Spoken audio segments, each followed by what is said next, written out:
Introduction to Conscious Leadership. I'm Diana Chapman again, here with one of my best friends in the world, Jim Dethmer, and some of my other best friends in the world, Erica Schreiber and Lainey Yankee, who are all here to support you all today with this class. For logistics, a couple of things. We're going to be working off the Conscious Leadership Process handout. So that should have been in the handouts that you were originally emailed the PDF of. So just want to invite you all to make sure you've got that accessible. Also, want to remind you that if you are going to jump on and ask questions, if you would be mindful to make sure that you've turned off all the bells and whistles around you, both in your computer and phones and other things like that around you. And we won't be taking any breaks. We'll go our 90 minutes here. And ideally, we'd love to make sure everybody's on video, especially when we do breakouts, so people can see one another. And we understand maybe for some of you where internet connection is really difficult, that might not be possible, but whenever possible, video is great, so we can see you all. And I think that's all the logistics that we've got. Okay. One practical detail for today. We are going to ask for one of you to volunteer to be coached by Diana using this process. So she's going to take somebody through the 3 questions that we're working with so far. Where are you? Can you accept yourself? And the one we're going to introduce you to today. So if you would like to be coached, then first I want you to check and make sure you've got great internet connection. So you feel solid, locked in, it's good, and really good audio video, because we want to make sure that we're not distracted by poor connection or poor audio or video. So that'd be the first thing. Then if you want to be coached, if you could just put in the chat that you want to be coached, so yes would be fine, yes. And then what issue do you want to be coached around? So it could be, a particular conflict you're having with your manager at work, or it could be something related to, a drama that you've got going on with one of your kids, or, the struggle you're going through working remotely or having all these Zoom meetings. But it's something, remember, that's juicy, that's really got you activated, ideally involves another person. So again, you've got good internet connection, good sound and visual. You want to be coached in front of, a couple hundred of your best friends, and you say yes to that. So just say yes, and then just put what it is you want to be coached around. And Erica will be looking at that. We're going to get to that in a few minutes, but I wanted to start now so you could kind of sign up. I want to add to that a reminder that we're recording this, and the recording is shared with everybody in the course. So keep that in mind when you're volunteering. Yeah, thank you, Erica. And then also for the rest of you, we're going to be, as we walk through these 3 questions with one of you, we're going to be asking all of you to have your own issue. So want to make sure that you're all thinking about what's the issue I want to explore today. Now, it could be the same issue that you you started with from the very beginning of 2 weeks ago. That issue could still be alive for you, hopefully. If not, then you can pick a different issue. But just want to make sure everybody's thinking about their own issue around what you're going to use today. All right. So just a brief review so we all get back on the same page. We're exploring conscious leadership. Leadership for us is taking radical responsibility for the influence you're having in the world. And we double-clicked on that in our first session. Conscious simply means to be here now in a non-triggered, non-reactive way so that you can think more clearly, access greater creativity, imagination, so that the IQ center is not activated into fight, flight, freeze reactivity. So you're really here able to think. And you're here able to relate. So the heart center is open and your EQ is online and you can be in relationships with yourself and others at an emotional level. And third, your BQ, body intelligence, is online. And by the way, a huge part of what that means simply is you are connected to your body and to your body's sensations. So you're available to your body and its information. So consciousness is being here now. Most of us aren't here now. We're in the future, the past. We're not literally here, we're there. So it's being here now in a non-triggered, non-reactive way so that you can think clearly, so that you can relate deeply, and so that you're in touch with your body and its wisdom. So that's consciousness. Now, what we're exploring is the difference between content and context. And this is a big one that we covered with you. So content is the stuff of your life. When we tell you to put in the chat room, do you want to be coached? Yes. And what's the issue? Whatever you wrote down is content. Content's the who, what, where, when, why, how of your life. Our focus, though, is on context. So you'll see that we ask you to have an issue, some content, but then we'll very quickly move you to context. Because unless you're facing and addressing and dealing with the context, there's a real good chance the issue, the content, is going to keep recycling. So we are context coaches, not content coaches. Conscious leaders pay as much or more attention to context. All right, so conscious leadership, context, content. And then we dropped right in and we said over the 4 weeks we're together, we're going to build the course around 4 questions. The first question was, where are you? And remember, the answer to that is real simple. You're either above the line or below the line. If you're above the line, you're open, open-minded, open-hearted, open in your body, your somatic center. You're open, you're curious, you're really interested in learning. You're being with life in a dance where learning is more important than anything, growing, expanding, waking up. That's what it's like when you're above the line. You're in a state of fundamental trust. When you're below the line, you're contracted. You're in a threatened state. You're looking at the world and something out there feels like a threat to your identity, to your wanting of approval and control and security. And therefore you're closed. It's natural. You close up to protect yourself. So you close your mind, you get rigid, and you get attached to proving you're right. You close your heart, you literally armor up. You armor up your heart, you get a callus over your heart. So you're not vulnerable, you're protected, and you close up your body. You're in a threatened, fear-based state.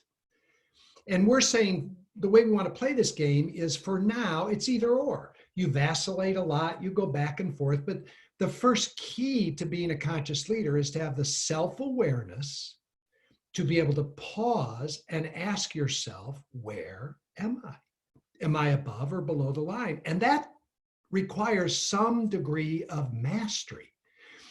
A lot of times when we start working with people, we'll ask them, where are you? And they'll say they're above the line, but when we start giving them reflection, they go, oh, okay, I get it, I'm below the line. So I just want to say a couple of things that people misunderstand about this.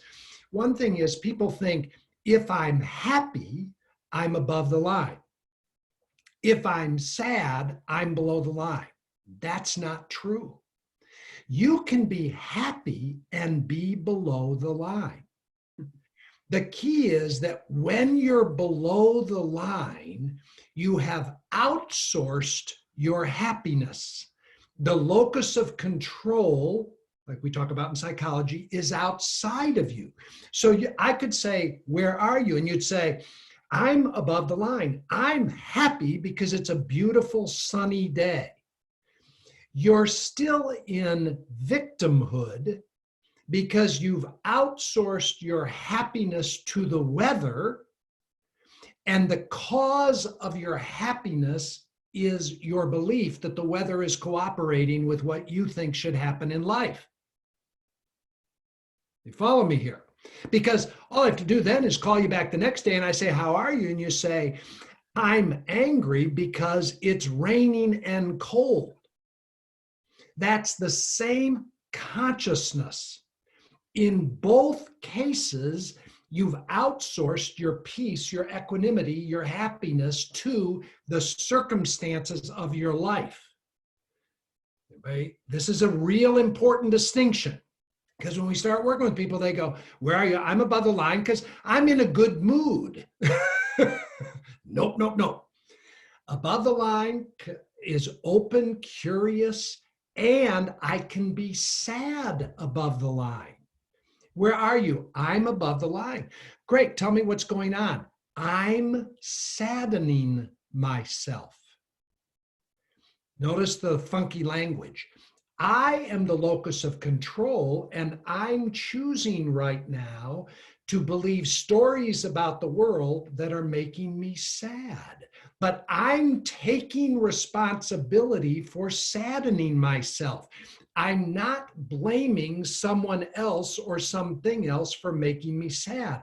I'm in the creator place, and I'm feeling my feeling of sadness all the way through. Commitment number 3. So these are really important distinctions. Some would say nuances, but in our world, they're major distinctions about whether you're above or below the line. The other thing I want to say, and then we'll have you process this a little bit. You can be mildly below the line, so think -1, -2, -3, and you can be way below the line, think -10. Diana, if you can see it right, most people are pretty aware when they get down there around -8, 9, 10. That's when you're doing what Diana's doing, especially if you're an outwardly aggressive kind of person, aggressive. So when you get down around 8, 9, 10, you start giving people the finger and cursing or throwing things or, having a hissy fit or something like that. But I want to be clear, some of you are passive aggressive. And when you're at -10, you are deadly quiet and you have disengaged and walked away. Wow, like Diana's doing right there, passive aggressive. Sometimes I say passive aggressive also. This is aggressive aggressive. This is passive aggressive. I'm still giving you the finger. It's just cloaked a little bit.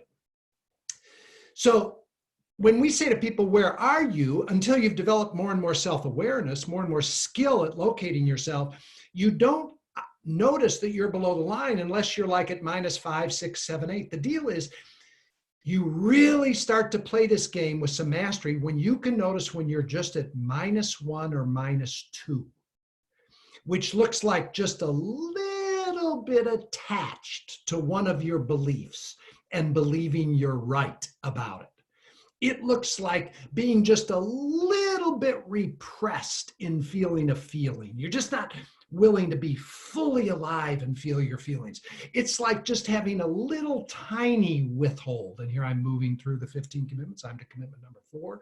So as you keep playing with this, you're going to get more and more mastery of distinguishing subtle contraction from massive contraction. And all that's fine. We're just going to work with you on that. Okay. So the first question is, where am I? Can I locate myself? Take a big breath. Everybody do it right now. Just locate yourself. Where are you in this now moment? Are you above or below the line? Here's a pro tip. Above or below the line? The pro tip is assume you're below the line. Just assume it. Go see if you can find that first. And then if you can't, great. Then you can go, I think I'm above. But just assume. How might I be below the line? Good. And then just from that question, where am I? Just with your hand, just go, if you're below the line, just go like this. And if you're above the line, go like this. Everybody just vote above or below the line. Where are you? That's the first of the 4 questions. Thumb up, thumb down, thumb up, thumb down. And then if we were working with you, somebody, Jody, did you go on the line? For the sake of this game, well, you could be going like this, Yes. fast, but for the sake of this game, make it binary just for the fun of it. And then if we were working with you one-on-one, we'd say, how do you know where you are? And then we'd ask you to identify the thoughts or words that are coming out of your mouth, the behaviors and the beliefs, like we did the first time we were together. Okay, first question, where are you? Second question, the second question, which is what we covered last week, is, can you accept yourself for being below the line? Can you give yourself a breath of loving kindness?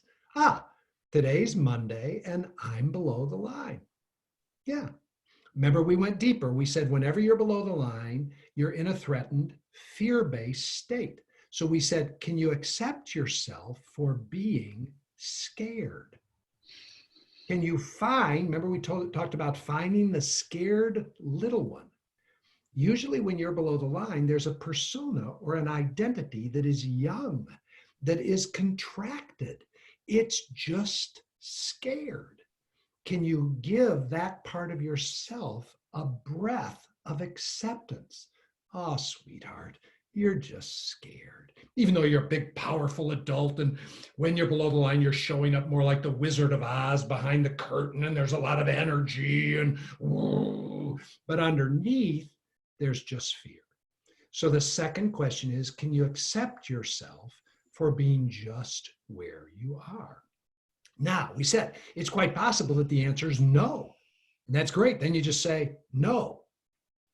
Great. And then we did say, can you acknowledge you're below the line? Can you allow yourself to be below the line? Can you accept yourself? But some moments, the answer is just no. And we say, great. So you just do the first two questions. Where are you below the line? Can you accept yourself? No. And then we say, great. Then just get about living your life. You've already shifted a little bit around consciousness because you've become more aware of your location, and you become aware of your resistance to accepting yourself. That's great. That's a good session in and of itself. You don't need to do any more.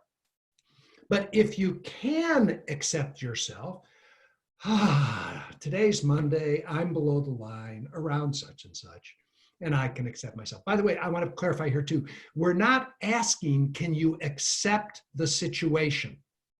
That's not the question.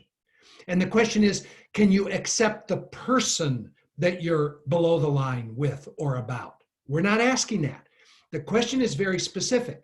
Can you accept yourself for being below the line around the situation? I just caught myself going below the line, so I'll use it as an example. So I got really excited. I started to sit forward in my chair, which is how I prefer to do it when it makes it more engaging for me. And then I remembered that I got some feedback in one of my last sessions like this that I seemed aggressive as I was coming forward. And so I felt myself, I saw myself in the camera sitting forward. I got scared. I went below the line with remembering that feedback. And I felt myself wanting to control what you think of me, my threat to approval. Got control. So I sat back from my place of fear, and then I saw it all. Oh, I just got scared. I felt scared. They're going to think I'm aggressive. That I don't want them to think I'm aggressive. I want to control what they think of me, and I want to control my approval. And so in that moment, I just caught myself and went, "Oh, sweetheart, it just got scared." That's all. It's such a great illustration of the awareness to notice just a little micro contraction. Catch it, give it a breath, relax back into presence. Beautiful. All right, so far, those are the two questions we've covered. Now what we want to do is we want to put you into breakout rooms. And I forget how long we're going to give people, but basically you're going to talk about how have you been experiencing the first two questions? Where am I? And can I accept myself? What have you been learning? How have you been practicing? What's come up for you around that? So Diana, what are the logistics? Yeah, so again, what we'd like you to do is person with the longest hair, you're going to go first. And you're just going to simply say, hi, my name is Diana.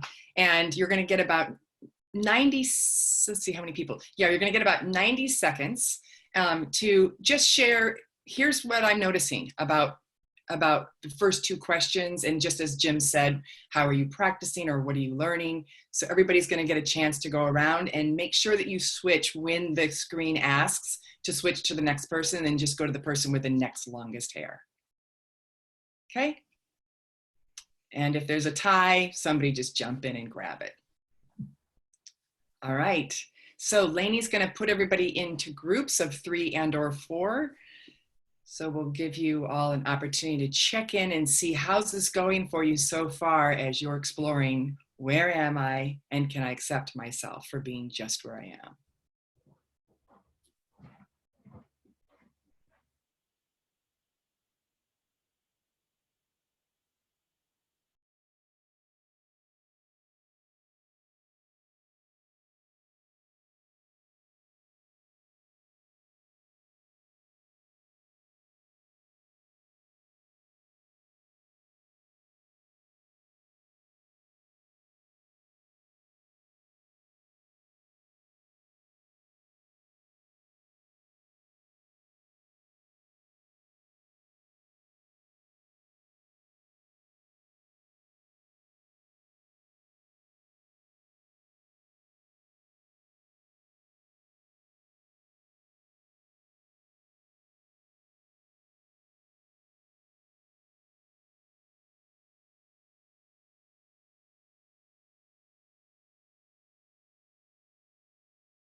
Yeah. Yeah. It's can you accept yourself?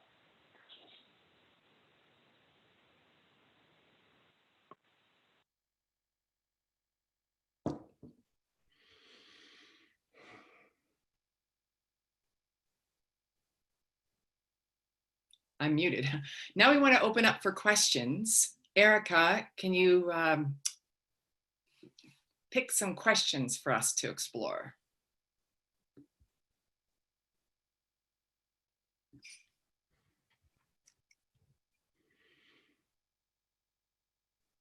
And Erica, you might be muted too. Yes, yes, I was. My microphone was not, but Zoom was. Auto muted me. Dominic Perry, we'd love to take your question about accepting and acknowledging. Yeah. Okay. So I was just trying to understand the difference between accepting that you're below the line and acknowledging that you're below the line. They sound very similar to me. So what would be the difference between the two? So acknowledge is where so we first start with, can you accept yourself? And some people go, no, I don't feel like I can accept myself. So we go back and we say, okay, can you just acknowledge you're below the line? Can you at least acknowledge that you're there? So it's like, can you just locate, map, okay, yes, it's true, I'm sitting below the line. Then the next question is, can you allow you to be scared, reactive, below line? Can you just allow that? Don't have to accept it yet, just allow it. I'm allowing myself to be scared. That's the next step. Then oftentimes once people can allow, then we go back and say, okay, now can you accept? Can you accept yourself here for being scared? And then oftentimes people can come back and find their acceptance once they've gone back to acknowledge and allow, then accept. Okay. And Dominic, sometimes we do this, you can feel it energetically. Imagine that you're sitting in your house and you can see your front door and you have a screen door. Somebody walks up and knocks on the front door. Now imagine this is somebody you don't want to bring into your house. Can you feel that? But you can acknowledge they're at the door. Yes. You can feel that, right? Yes. I acknowledge you're there. Now feel the difference between acknowledging they're at the door and saying this, I allow you to come in. So you can feel energetically allowing them to come in is just different than acknowledging they're at the door. Yep. Now feel the difference between this. I've allowed you to come in versus I accept you. Welcome to my home. You can feel it, can't you? You can see different faces. Yes. I acknowledge you're at the door. I allow you in. I accept you. And the fourth A is actually, I appreciate you. Now feel that. It's like, oh God, you're here. Come in, sit down. I'm so glad you're here. So when you do it that way, you can real quickly feel the difference energetically, can't you? Yes. Yes. Yeah, there you go. That's, and I like it because it's a real gentle on-ramp. Can you acknowledge you're scared? Yeah, I don't want to allow it in. It has to stay over there. Okay, can you just let the scared one be in a little bit? Yeah. And then can you take it into your lap and accept it? It's a very different relationship with your fear. Okay. Yep. Yep. Are the two of you able to just say anything? Jim, you're talking about the outsourcing or the happiness, right? So what I said in my group was, I can imagine walking through all that and my experiences. I don't always get to accept and appreciate, but sometimes, especially in COVID right now, it's like there are these huge things that are out there, and what my brain does is go, yeah, I can accept them below the line, but there's still that huge scary thing out there. Absolutely. So yeah, and by the way, of course, we, you, and most of us are below the line around this most of the time. Yeah. Right. And so then you go, great, I am. And then can I accept myself for being scared? Scared that I could get it, scared that we're going to be locked down for years, scared the economy's going to be, scared that a loved one's going. Yeah, I'm just scared. And then Diana's going to take us to the next question. are you willing to shift? And we'll see, like around COVID, am I willing to be with the content from a different consciousness? And for most of us, the answer is no, it's okay. Good. Thank you. And we want to say in our work, the big game is just notice and allow. And it might be, I notice I'm reactive below the line and I allow myself to be scared. And that's it. Nothing has to change after that. We go, that's the big game. If you shift after that, that's great. But we're more interested in, can you just notice and allow? So what happens when you notice and allow? I mean, once you allow, well, why is that such a big shift? Feel the difference between this, Dominic. Take your hands, Yep. push them together. Everybody do this. Get a somatic experience here. Okay? So, and push hard. So like, if I said, okay, now you have to stay in this posture for 10 minutes, you'd get tired. Okay? Push. This is resisting. This is resisting what is. This is being below the line stay pushing. I want you to get uncomfortable. This is resisting being, and this is being contracted below the line. Keep your hands together. I'm going to move mine. This is reality. This is you. You're saying to reality, you can't be what you are. You have to be something different. So now fight against it. I hope you're getting sore by now, Dominic. This is, well, now, still below the line, go like this. Okay, that's allowing myself to be just where I am. And feel it in your body. If you walk around like this all the time, it's going to produce consequences. If you live in relationships like this all the time, and all we're doing is say, can you just notice you're doing this? And then can you just allow yourself to be there? That's the move. We haven't really changed how we're being with it yet. It's just awareness, acceptance, noticing, allowing. And all we're allowing is for the scared part of us to be okay. Which is a massive shift in life if we just did that.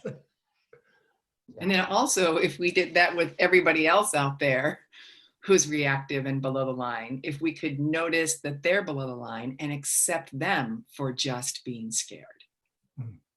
Can you imagine if you stopped resenting everybody for being scared? Okay, another question, Erica. Thank you. Rachel Zurer. Hi. So I was actually trying to work with myself on an issue this morning, and I noticed I wasn't sure. I noticed I was below the line, and then I wasn't sure if I should kind of get on the drama triangle about that issue and really explore all the ways I was making myself victim first, or if I should, take some time to be with the feeling and really sit with the little scared one and ask how old she was. And yeah, just wanted some guidance on kind of the order of operation of all these different things that might fall in the different questions we've gone through so far. Great. So first question, where am I? Getting on the drama triangle helps you double click, so to speak, on where am I by, okay, I know I'm in victimhood. I know I'm below the line. Let me look more closely at that. So let's get on the drama triangle, 2 minutes to bitch, moan, and complain and rant so I can see the pattern. So we'd say, yes, get on the drama triangle. And then once you're on there and you've really gotten to see your dance, we call it your drama triangle dance, your dance of how you're dancing around in victimhood, then go to acceptance. Thanks, that's helpful. Mm-hmm.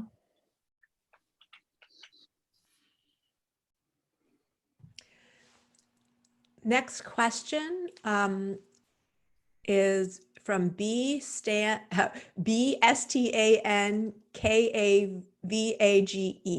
It's all one. Not quite sure how to pronounce that. Perhaps Stan. Yeah. Can you hear me? Yes. Yeah, this is Bruce Stankavage. So yeah, it was about gratitude practices. And it often feels like when I do that, I'm outsourcing my happiness. And as I was typing it, I was then thinking, well, perhaps if I'm doing a gratitude practice from below the line, I'm trying to relieve myself from the issue and so on. But that's just something that's popped up. And I know how popular they are and the research and all that. But yeah, that always kind of tweaked me. Any thoughts? Yeah, I think you're catching something here. First of all, great to do gratitude practice. So just if you're doing gratitude practice, keep doing it. Right. Great. All the research shows very valuable. Now I want to add something to it. So now I'm going to add a dimension to it that just adds to the conversation. Imagine a sad face, a circle with the frown going down. Think of a happy face, sad face. A lot of time what's going on is I'm a sad face, and I don't just mean that I'm sad, I'm contracted. I'm below the line. Now, what I'm going to do, rather than face, feel, and deal with my context, I'm going to paste a happy face over the top of it. And I'm going to do that with a gratitude practice. I'm going to do that with affirmations. I'm going to do that with visualizations of possibilities in the future. By the way, I'm not speaking against any of those. What I'm saying is, in awareness, you want to say, am I doing those things as a hero move, victim, villain, hero, to give myself temporary relief, which you will get, without facing, feeling, and dealing with the core contraction that's there. So, again, Bruce, all I'd ask you to do is check. So like if you're going, I'm kind of in a shitty mood, I think I'll do a gratitude practice. Okay, so I'm going to take out my gratitude journal. I'm going to write down 5 things I'm thankful for. Just great, go ahead and do it. And, probably what your experience would be and what the research would indicate, you'll feel better. But now that you know this, I would just ask you, before you do it, just ask, where am I doing it from? Am I doing it to give myself let's say you're in a shitty mood because there's a recurring drama pattern going on in an intimate relationship. And then you go, okay, I'm going to do gratitude practice. So you do gratitude practice, you feel better. Actually, when you do that, the person might actually look better to you for a few minutes. You've given yourself temporary relief, but you haven't dealt with the core issues. So for example, in our world, it might be that commitment number 3, you have withholds you're not willing to share with that person. So you're still withholding in order to try to manage and manipulate them, which leads to a feeling of disconnection, leads to drama. You're not willing to deal with your withholds and be candid and fully revealed. So instead you go, I'm going to think of 5 things I appreciate about this person. Well, they change their underwear on a regular basis and and then you go, okay, but do you see what I mean? You've used it as a hero move. So a lot of times those wonderful practices can be used to give temporary relief and they don't bring real resolution to the core issue. Makes sense. It does to you, doesn't it, Bruce? Yeah. I mean, because that's what I just intuitively, something felt like I was running from something in the midst of this, and I never knew how to put words to it. So it really comes down to then, from where am I doing this? Yes, exactly. Yeah, I got it. And so the external behavior can look the same above or below the line. It's from where we're doing it. Perfect. Now, what you just said, it should be in neon lights. Any behavior can be done from above the line and below the line. Any words can be said from above the line and below the line. It's not about the behaviors or the words. It's about the consciousness from which you're doing them. That's wild, isn't it? Yeah. Thank you. There's a lot of people who can meditate from below the line, do positive affirmations from below the line. And so you're just looking for, am I seeking, exercise from below the line? Am I seeking relief? Am I trying to get away from an experience? And that's not a bad thing if you are, then you would just acknowledge it. I'm going to do my gratitude practice because I just need a temporary fix. I'm kind of in the dumper here and I want to feel better and I don't want to face, feel, and deal with the core issue. So I'm willing to take a temporary fix. That's great. Do it, enjoy it, but it probably won't bring long-lasting resolution. Okay, I'm thinking we want to move on to coaching someone. So I'm going to pick Diana, not just because you're sharing my name, but I thought it would be fun to explore your issue. So if Lainey, you could unmute Diana.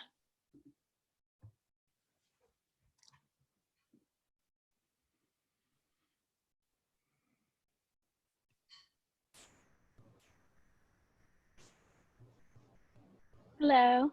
Hello.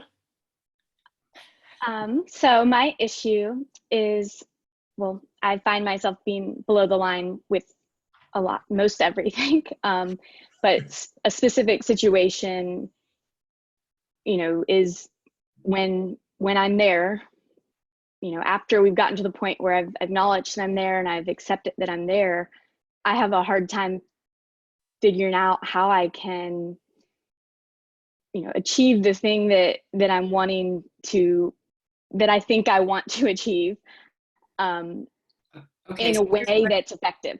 Here's So, what I'd like to do. We're going to start from the very beginning of your issue. So okay. could you give me in about a minute or two Mhm. what your issue is? So I have an employee and she posts to Facebook all the time, like 10 times a day, all sorts of articles, random things. And I should probably not follow her, but I do. And a lot of the content really bothers me, but it's not content that's like so bad that it's, you could, it's not like inappropriate or vulgar or cursing or anything like that. It's just topics that really like make me very upset. Sometimes, an example, like months ago, she posted an article about how people should be paid more to go on vacation. And I notice, that bothers me because it makes me feel like I'm not good enough because I'm her employer and Okay. I don't pay her, to go on vacation more than 2 weeks a year or whatever. That's one example, but there's a million of those examples. Okay, so your issue is you have somebody who works for you who posts on Facebook and you follow them and you notice that you get triggered and reactive around some of their posts. Right. And you don't like it and so it causes some kind of a relationship dynamic between the two of you. Okay? Yes. Great. So that's the issue you're going to explore. So around this issue, I heard you already acknowledge you're below the line. Mm-hmm. And I heard you say one of the ways is you start to feel at the effect of some of her posts as if she's critical of you. Right. Okay, great. So now I want you to going to give us a 2-minute drama triangle rant about this issue. I want you to get really unenlightened. You've had 4 or 5 drinks and you're bitching and moaning making this a soap opera with your friends. Okay. Okay. So you're going to get 2 minutes on the clock. And if Lainey or Erica, somebody can keep a track of 2 minutes for me. So you're going to get 2 minutes on the clock and really go for it. In every way you possibly can, unenlightenedly complain about this. Are you ready? Yes. Okay, go. So really big, make it okay. really big.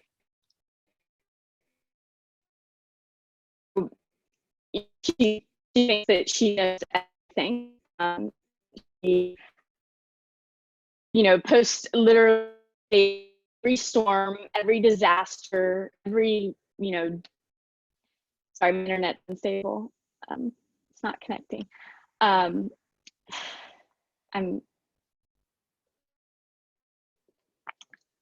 definitely have this and thought.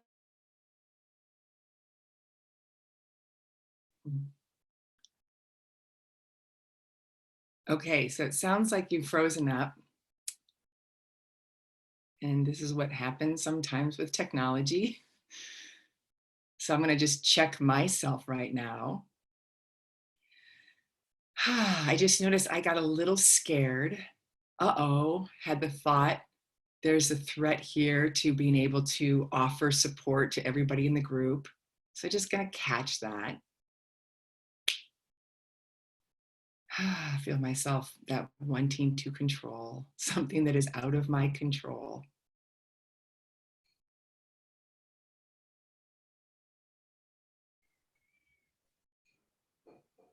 Great, so I can't see if Diana's fallen off yet or if she's back on. And Diana, one option you can do is just turn your camera off. Yeah, how is this perfect? While she's doing that, I went below the line. I could feel my breath stop. And then I had the thought, what the hell? I told everybody not to volunteer unless they knew they had great connection. Diana, why did you volunteer if you don't have great connection? So I went solidly over to villain, started blaming. Then I went into my mind and started to figure this out. I'm going like, okay, what should we do? What should we do? What should we do? What should we do? No breath, just scare, just reactivity. You know, like -1 to -3 on that -1 to -10 scale. And then we could go further. We could, Diana and I could, you know, start bitching and moaning with each other about it. We could gossip. We could. Yep. And then there's the damn Zoom, you know, you can't count on the internet's like, we're in a modern world. Why can't people have fast internet and we can start blaming the world out there and technologies and blah, blah, blah, blah, blah. Then I see people in the chat thing saying, have everybody turn off their video or she should turn off her video. And I'm basically going, why the fuck don't I know all this stuff? Like I'm a Luddite when it comes to technology. I just don't understand these things. So just going below the line. Trying to control the experience, wanting people to have the experience I want them to have. Okay, so if Diana's not back online, we're going to switch to somebody else. Somebody was talking about their unmotivated daughter. Did you guys stage her? That's great. No, we did not. No, that's You don't have to stage life. It shows up plenty. so that would be Donna Usili. Okay, Donna. Before we get going, Donna, you better have good internet connection. Well, I think I do, but hold on one second. I'm going to close my door. Because her daughter's in the next room. That would be correct. That's great. So my rant might be a little quiet rant, but it's a good one. Okay, give me your 2-minute quiet rant. So we have 2 adult children living in our house right now. Went from empty nesting, which was amazing for the last several years, to both home. One's super motivated, don't worry anything about him.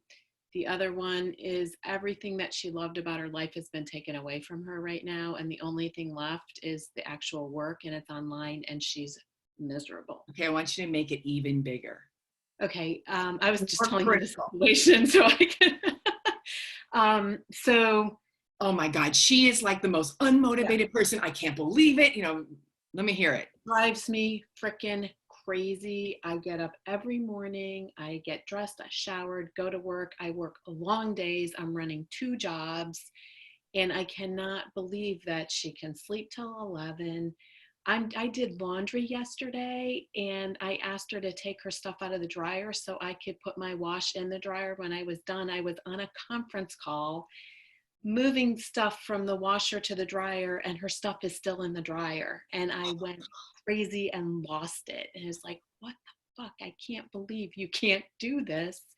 One little thing. And then we start having a conversation about expectations and getting your shit together and getting motivation. And then it turns to tears. And then I feel like I'm this awful mom because I don't understand. And I want her to have a life and a future, and I'm scared to death that she's wasting all this precious time that she has right now. Perfect. Perfect. Okay. So here you are in the drama triangle with your daughter. You can talk louder, Diana, by the way. She can't hear me. I start to feel like it's just you and me. We won't let her hear. Right. Okay. So here you are in the drama triangle. Yeah. And you're heroing, I'm taking care of all the bills, I'm doing my job, I'm doing the laundry, I'm villainizing her, what's wrong with you? I'm villainizing myself. Oh my God, I'm not a good mom. And then I feel at the effect of her lack of motivation. I'm over in the role of victim, feeling helpless about I can't control this thing with her. Yeah. Yep. So running around the bases. Yep. Great. So where are you? I am below the line in the drama triangle and I see my pattern. Yep. Second question, can you accept yourself for being just where you are? Scared, reactive.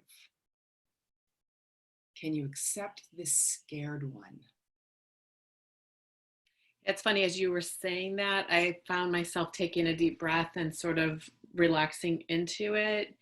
And this is where I think I get stuck because I place judgment on where I should be, how I should feel, versus just like, and I know I'm scared. I'm scared that she's going to live in my house for the rest of her life. Right. I'm scared I'm going to suffer, and I'm scared she might suffer, and I'm just scared. So we just want to like hold that little scared one for a moment. Just for me, I just put him on my scared one on my lap, Yeah. So checking to see, would you be willing to give a breath of acceptance? Grant yourself the right to be scared. Yeah. 100%, because it feels so good to just take that breath and say, oh, okay, I feel scared. Just scared, that's all. Mm-hmm. And today's Thursday. And I usually like to use this as a little test. Say today is Thursday. Today is Thursday. Can you feel the ease of your body, of just the isness of that? Yeah, it's Thursday. And I'm scared. And so then try out on saying it, and I'm scared. And I'm scared. And it's funny because I like trigger and I just want to go back to my drama triangle, but Yeah, because that's how scared I am. I want to get back in there. So today's Thursday and I'm scared. So usually if I can find that there's still a little tension around accepting myself, I'll feel like it's easy to say Thursday. It's a little not so easy to say I'm scared. So I just see if I can get it to a place where those feel the same. Yeah. Today's Thursday and I'm scared. It's okay. Today's Thursday and I'm scared. Yep. Yeah. Okay. So here's the next question.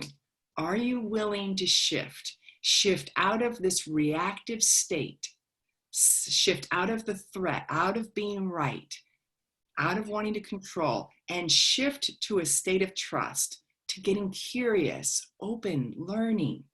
Am I willing to shift from contraction to open? That's the question. Yeah. I think that's the harder one to answer. Like, I want to say yes. I'm not sure because it still feels so big to me. Yeah. So we like to just go, it's either yes or no. And if it's yes, it's a whole body yes. I think I'm whole body yes, willing to shift. If it's not a whole body yes, it's a no.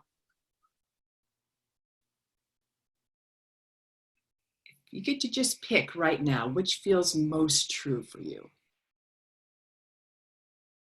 Knowing that both are equally valuable in your learning and growth. One is not better than the other.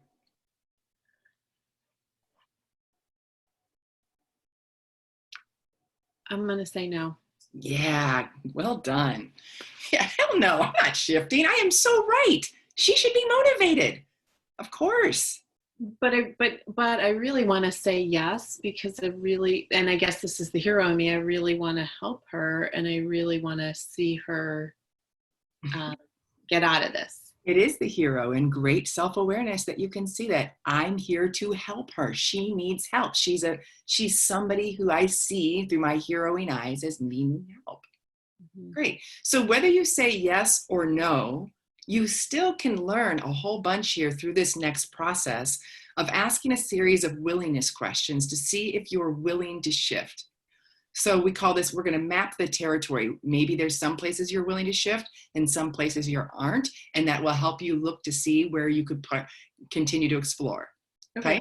So I'm going to ask you questions. Now, with everybody else, I'm going to ask you these questions for you as well. So you're going to be thinking about your own issue.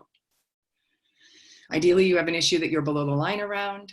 We're going to just check and see, do you feel willing to shift? And just go ahead and answer yes or no at the front end to see how accurate you were. Okay. And so, Donna, the first question I'm going to ask you is, around this issue with your daughter, would you be willing to end all blame? Blame toward yourself as being a bad mother, blame toward her for not being motivated. Would you end all the blame? No. No, good. No, not willing to end the blame. Would you be willing to, right now you're wanting to be right. You know, I'm right. She should be more motivated. Now, you might have a preference that she be more motivated, but would you be willing to let go of being right about that? No. No, I still want to be right, damn it. No. She should be more motivated. Great. No. Next question. Would you be willing to feel all of your feelings related to this issue? That's a yes. Would you be willing to be as scared as you are? Yes. Yeah. And would you be willing to allow all of your anger to be here as much as it is? Anger from above the line that is not critical or blaming, but just says, stop, something here is not fully serving me or my people. I can say yes to that too.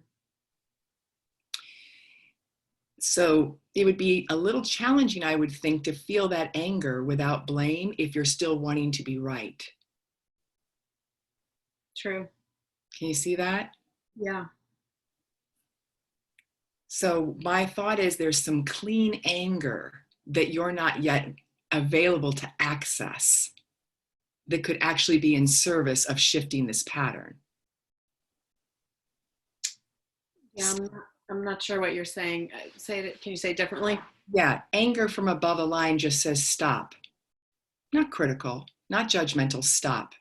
This isn't working to have the laundry system going the way it is. This isn't working that da-da-da-da-da. Stop. I'm not right about any of this, but I'm recognizing this isn't my ideal and I want to change something. And I want to take responsibility for how I've been co-creating it.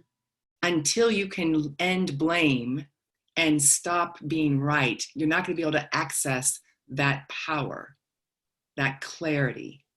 Does that make sense? Yeah. That looks like one of the big growth edges for you. Yeah, can you say that question again? Are you willing to allow yourself to fully experience and express your anger? And what that would mean is also, would you be willing to allow your daughter to experience whatever feelings she has along the way? Yeah, I mean, I'm still leaning towards a yes on that. Like, I see both sides of it. I understand from where she's suffering also. You can understand where she's suffering and still be angry. Yeah. I'm angry. This isn't working. Stop. And I understand they don't have to be separate. And I think I'm more afraid than angry. Okay, good. And would you be? So you think you're willing to let yourself feel all the fear that you have about this issue? Yes, I would like to feel all my fear around this issue. Are you aware of feeling scared right now? How scared you are about this? Yep. Where do you feel that in the body? Right in like my sternum.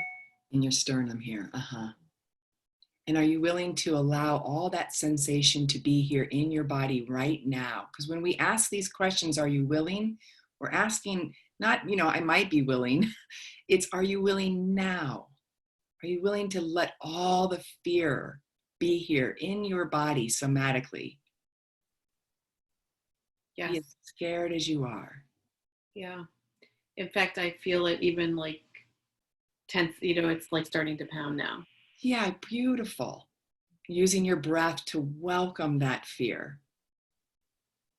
I'm scared. I can't control her happiness. I don't get to control what happens to her. I'm really scared. Mm-hmm. Yep. Beautiful. Everybody else, you're going along, you're check marking on step 5, yes or no. Are you willing to feel your feelings? Are you willing to allow everybody around you related to your issue to have their feelings? Are you willing to fully reveal to your daughter anything that you've been thinking 3 or more times? Any judgments, stories you're making up? Would you be willing to reveal that rather than hold that back? Yes. In fact, I attempted to do that last night, but I know I did it from a below the line place. Right, right. Didn't go so well.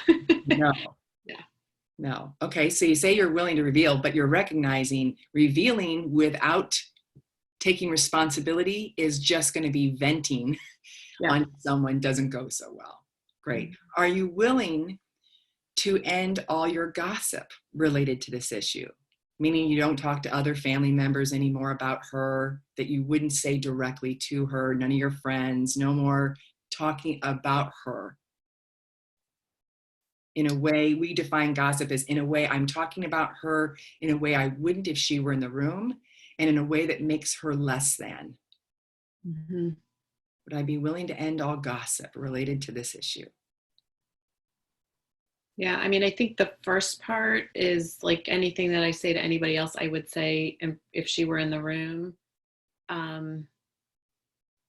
The like belittling her, making her smaller probably is still there. Yeah, good. Because because I'm bringing such judgment to it. Good, great. So I'm just asking, would you be willing to stop talking about her to anybody else? Yes or no? I think that's hard because, I mean, my husband and I are kind of working. So the answer is no. The answer is no, yeah. I want to still gossip to my husband about my daughter. Yeah. That's great. Then that's just where you're at. Next question. Are you willing to clean up all of your broken agreements related to this issue? You know, all drama happens because we don't have really clear agreements. Who's going to do what by when? You know, hey, you're going to move into the house. Let's make a bunch of agreements. And let's make sure everybody's in agreement about all these things so this place runs really well and everybody's winning. So either we didn't make agreements in the first place that we want to just start to go clean that up, or we made them and we broke them. Yeah, we didn't make them. I mean, I recognize that that's probably something that we need to address. So would you be willing to clean up all the broken agreements or all the unclear agreements or all the agreements that never got established in the first place? Yes or no? Yes. Yeah, you feel willing to do that one. Great. Are you willing to shift from entitlement? Can you feel how I'm entitled to a daughter who does what I want her to do? Shifting your entitlement to appreciation. Instead of I feel entitled, I appreciate you for, and you start putting your attention on what you appreciate about how she's showing up just as she is. Yes, I want to do that. Good, I just love that catch. I would love to, I want to. Wanting and willing are such different things, aren't they? Mm-hmm. Like I want to lose 10 pounds. I really do. I really want to. I am not willing to. No, I want to and I'm willing to. So you're willing to shift any of your resentment, which would mean you'd have to go back and clear up no more blaming her either, to shift over to appreciation. Yeah. Feel willing to do that? I do. Okay, great. Here's another, this is one of my favorites. Are you willing to let go of taking this issue seriously? It's so serious. The laundry was not shifted. Oh my God. Yeah, I'm probably a no on that one, even though I want to be a yes. Okay, good. And are you willing to see that the opposite of your story is at least as true, which would look like this. My daughter should be more motivated. My daughter shouldn't be more motivated. To go really look and see how there's evidence that that's at least as true. Another way you could say it is, my daughter should be more motivated. I should be more motivated. Where am I not as motivated as I say I want to be in my life? Or my daughter should be more motivated. Maybe I should be less motivated. A lot of times we resent people who are playing out parts in ourselves that we don't allow to be here. I'm not allowed to be unmotivated, so you better not be. So you're going to go, are you willing to start to see some of these opposites of your story about your daughter? The answer is yes. And yes, Great. She should be motivated. She shouldn't be motivated, any more motivated than she is. Give me real evidence of how you genuinely believe that statement is true. Say that again. Is that a question you want to answer to? I want you to answer. She shouldn't be more motivated. How is that true? That you believe?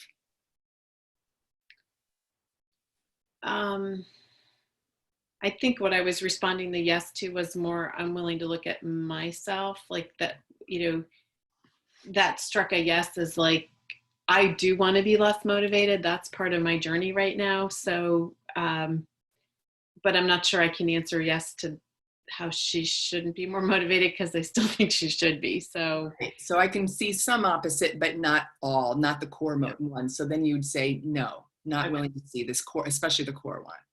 I just want to catch something. This is so fun. Here's one for you to explore later. She shouldn't be motivated because she's my teacher. I need to call somebody into my house to teach me how to be less motivated because I'm way over motivated. So I'm going to start studying her. What's it like to be less motivated? What are the payoffs of being less motivated? What's it like? And then you say to her, oh, sweetheart, I'm so glad you moved home. And I'm so glad that you're just as motivated as you are because I'm like a crazy freak motivated. And I want to learn to be more like you. Would you teach me how to be that way? Yeah. Okay. I so love that. Thank you for sharing that. Oh God, what a blast. Right now a teacher came into your house and you're trying to change the teacher, make her like you. You're basically saying to her, listen, sweetheart, I love you, but I'm basically as neurotic as fuck. And your life will be better if you become neurotic like me. And what that looks like is when I tell you to change the damn laundry, you change the damn laundry. Isn't that fun?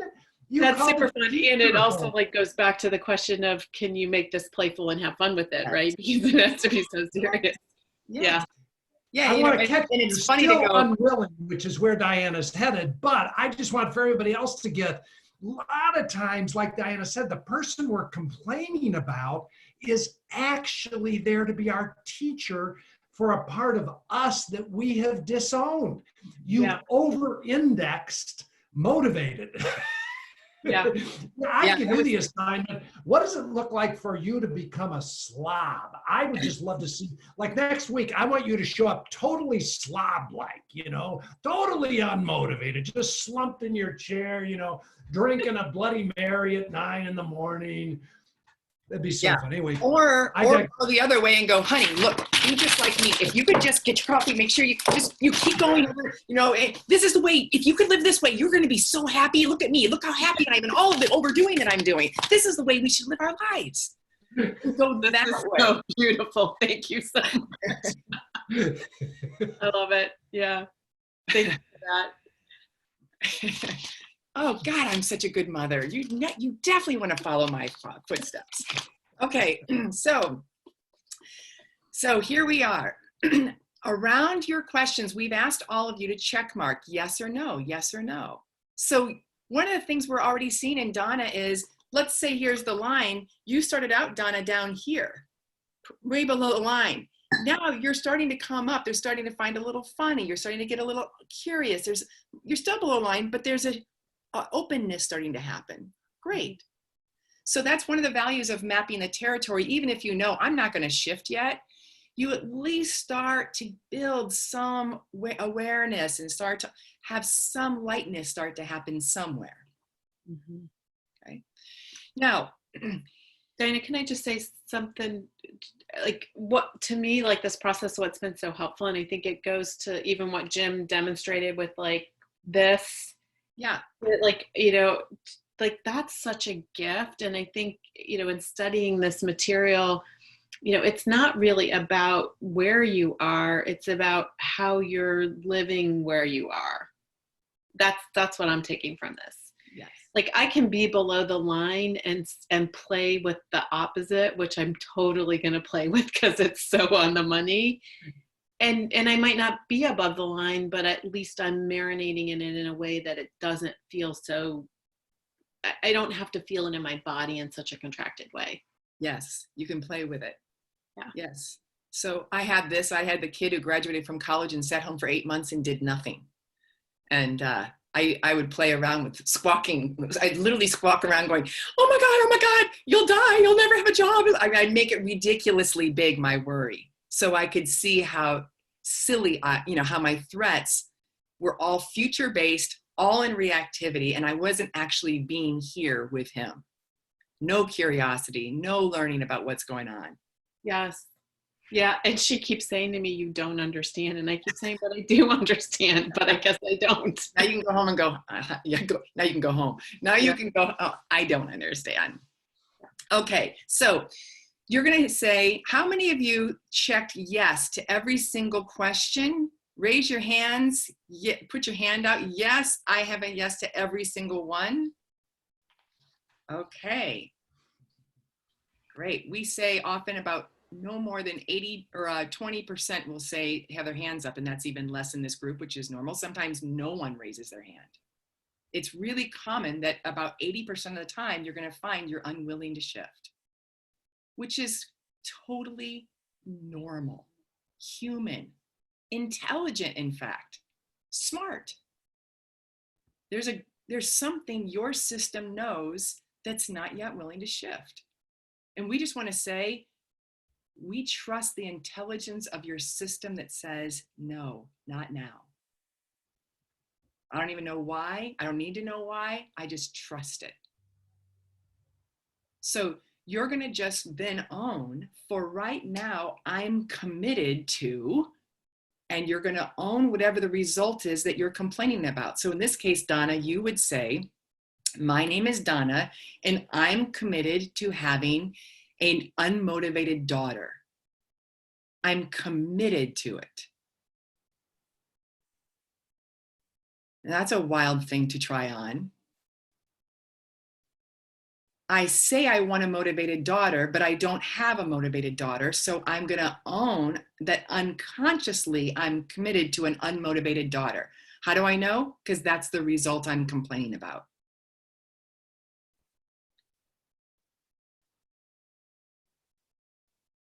So what we're going to do is we're going to have some of you just say out loud. Let's see, how are we going to do this, make this not overwhelming for people? We want to hear some of your unconscious commitments so that we make sure everybody's on track. So what I'd like you to do is, oh, actually, you can text them in. Text them in. My name is Diana, and this is mine. My name is Diana, and I'm committed to having an adversarial relationship with my neighbor. That's me. So write yours in. What's your issue that you're working on? My name is, put your name in, and I'm committed to, and we just want to see, what are you posting here? And Diana, why don't you just read some of them aloud? So there's some. I will, yeah. So you're basically, what you're doing is, if you're unwilling to shift, you're then going to take responsibility for owning, I'm still creating and committed to the issue being the way it is. Right? So Donna, you could actually teach us a little bit. If we wanted to have an unmotivated young adult living in our home the way you do, what would you tell us to do? If we were going to follow how you make sure she shows up day after day unmotivated, Well, you would get really angry about it. So you would complain to your mother and your husband, and you'd get on her and you'd say passive aggressive things to her like, oh, it's 10 o'clock. I thought you said you were getting up at 9 today. I heard your alarm go off 4 times. Okay, good. One way to make sure they're demotivated is criticize them. Mhm. That helps. Make sure you criticize them. Okay, what else should we do? You could be really sarcastic. Okay, great. Add sarcasm in so they get resentful, likely so they're going to want to get a little passive aggressive with you. Be judgmental. Okay. Throw in their face how motivated you are. Okay. Do you provide housing and food for them so that? I am even paying rent on an apartment right now. Oh God, that's a great way. Hey, if you want to make sure your kid's unmotivated, you take care of everything for them so they don't have to be motivated. I'm actually committed to making sure she's not motivated by handling all these things. And also paying the Netflix $13.90 a month. Oh my God, brilliant. Make sure you pay for things to distract them so they'll stay unmotivated. So now you get to wake up and go, hot damn, here it is, Thursday, another day to make sure I keep her unmotivated. That's the wake up call. I say I want her motivated. It's not true. It's not true. I tell the world I want it. I don't. How do I know? Look at my results. And I'm the creator here, co-creating a scene. Isn't that wild? I'm actually committed. I get up every morning, pay her bills, get her Netflix going, criticize her, sarcastic, to make sure the whole thing plays out again, yet another day.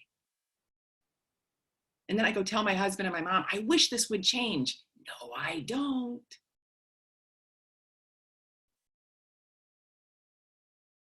So conscious leadership is about recognizing I'm committed to the thing that I'm complaining about. How am I doing that?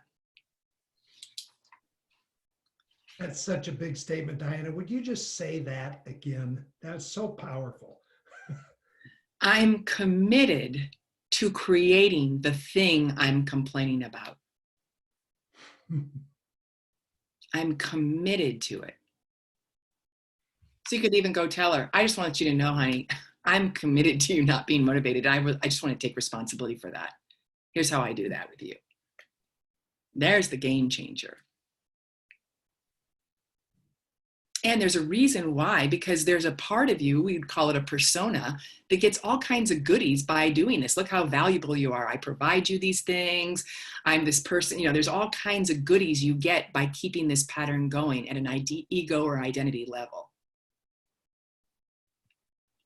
Including you get to keep justifying your worldview that being motivated is better than being unmotivated. You get to keep being right. And in order to really deepen your righteousness about that, you need her to stay unmotivated so you can prove to yourself 100 times a day why you're right, that being hyper motivated, which is probably what you are, is really the way to be in life. So she's just serving as a tool in your consciousness to prove that you're right. Yep. Guilty as charged. Yeah, welcome to being a parent. You're doing this work, Donna. I'm just co-voyaging with you. I imagine there's some other parents in here just co-voyaging. Just thank you for doing our work for us so we can learn. Yeah, no, and I mean, this is just thrilling and delightful to me. This is such a gift. It's a gift to her too, because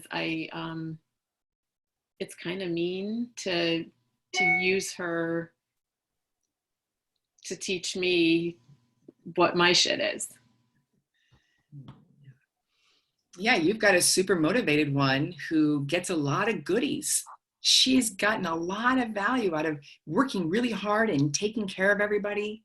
It's a huge payoff. Yeah. And her persona is, Diana, I was on your Coaches Rising, and I finally gave her a name, and she's called Get Her Done Girl. Get Her Done Girl Get Her is Done Girl. Yep. Great. So I'm seeing some of your commitments. They're all looking pretty good. I saw one, I'm committed to asking questions of my sister that I know she won't tell the truth about. You could just shift that to, I'm committed to my sister lying to me. Make it simple. What's the result? She lies. I'm committed to her lying. And one way I do that is I ask questions that I know she's not going to answer correctly. I also probably don't make clear agreements with her around how we're going to practice candor and da-da-da-da-da.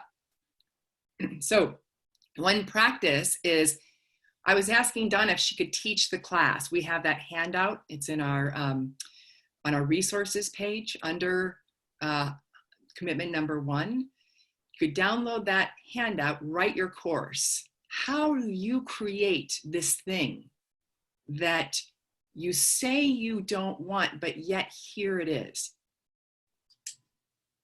So let's ask some questions. First question from Nico Everett about feeling feelings. So it feels like the, kind of a pivotal moment at the beginning of this process, I'm reading my notes, is to be able to feel scared, to feel angry. And sometimes I can't, like in that moment, I feel nothing. So I wonder if you have some tips on how to move into a place of feeling. Go ahead, Jim. Well, the first question I'd ask you, Nico, is the commitment 3 question. Are you willing to feel all of your feelings? So start with willingness. Are you willing? Yeah, it's a good question. I'm feeling feelings now, and it feels scary. So I get it that maybe not. That's right. Like maybe that's too scary. That's exactly right. Yeah. So the way I keep myself numb, because if I open up the dam, it's really scary. So that's why we always go back to willingness. Are you willing to feel all your feelings? The honest answer is no. When we work with people, that's usually the case. Like, I'm unwilling to feel my anger because if I did, I'd be afraid that. Or I'm unwilling to feel my sadness. I actually think Donna has a lot of sadness that she's moving in her body around her daughter. And if you feel your sadness all the way, am I just going to melt into a puddle and cry? If I feel my anger, am I going to become like a homicidal maniac? If I feel my fear all the way, I'll just be paralyzed. Yeah. And by the way, the 2 other feelings are joy. If I feel my joy all the way through, people are terrified to feel their joy. And of course, the 5th feeling is sexual feelings. If I feel my sexual feelings, oh my God. So you're normal. At this point, you're just unwilling to feel your feelings. That's okay, but that's what's leading to you being numb. And you can just start with little baby steps. Like when I just asked the question, are you willing to feel your feelings? You said, well, I feel scared. Oh, there's a little fear. Would you just feel that little baby fear all the way? Just start with little tiny steps. Yeah. Thank you.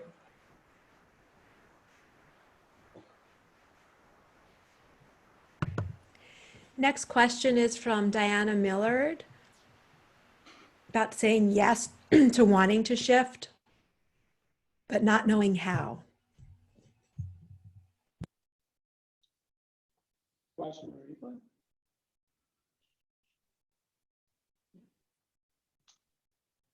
Well, I'll just jump in. I'm conscious of the time. Here's what we say often, Diana, is that if you think the issue is that you don't know how to shift, it's probably an indication that you're unwilling to shift. And we would just ask you to check that out. What we'd ask you to do is go through the willingness questions and see if you're a yes to all of them. If you're a yes to all of them, and then you don't know how to shift, then we could talk about that. That's what question 4 is. How am I going to shift? But a lot of people don't have a yes to all the willingness questions, and then they think it's because they don't know how. So that's why we want to stay on question 3, am I willing, before you go to question 4, how am I going to shift? So that's what we normally say. Saying I don't know how to shift is usually masking that you're unwilling to shift. So just follow them in order before you go looking for how. And the reason why people are saying, I don't like to go out into the unknown. So tell me what it's going to look like. How is it going to look? And then I'll decide if I'm going to do it.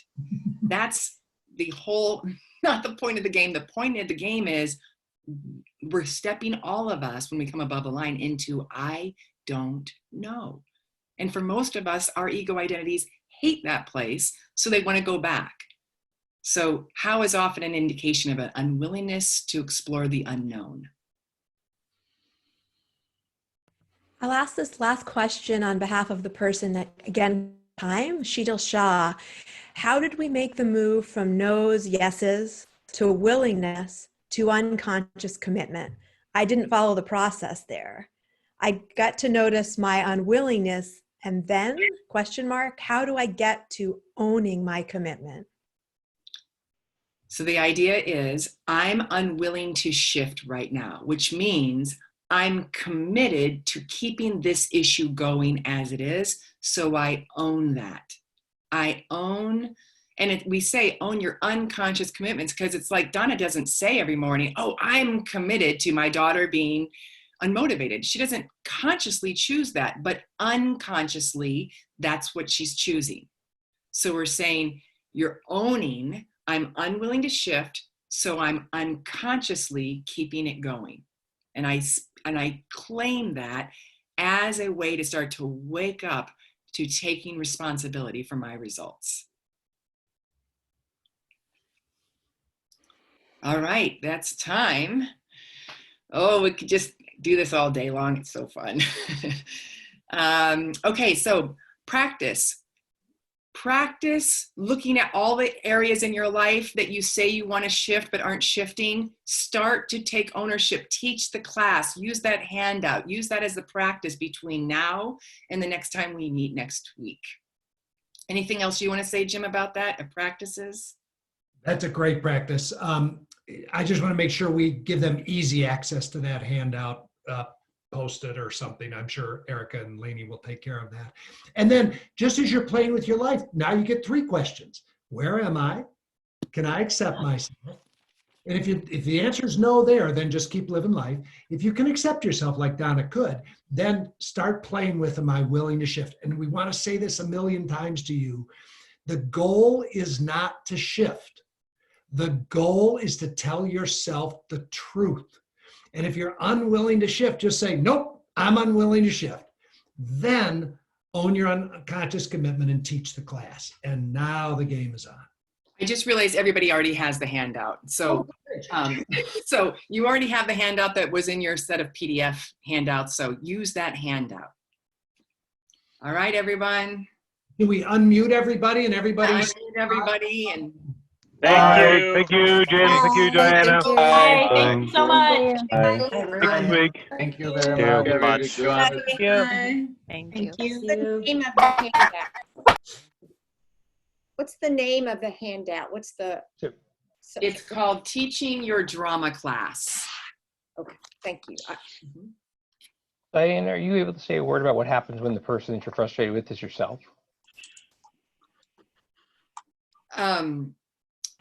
Say more. So when, like, watching Donna go through that, like, the frustration, the biggest thing I've got is with myself. Past regrets. Why didn't I do this? Right? Yeah. So you're holding on to that. Or So I'm holding on to that. You're wanting to be right. You should have done it differently. You could go question the stories. I shouldn't have done it differently. How is that at least is true? Okay. Yeah. Okay. It's just, as long as you're going to be right about the way you shouldn't be, you're going to be stuck. As long as I want to be right about what? The way you should or shouldn't be, you're going to stay stuck. So see if you can argue the other direction. That's one shift move. Got it. And then I also imagine there'd be some sadness, some grieving. I wish, right? There's, Right. Usually often we have a vision. I have a vision for how it would have been if I could have done it the way I hoped I would have. Well, it's dead. So did you let it die? Did you actually grieve? Did you bury it? Did you have a memorial service? Did you let it go? Right. Okay. Right. All right. See you Good. all. Thank you. Diana, Bye. thank you so much. Uh-huh. Thank you.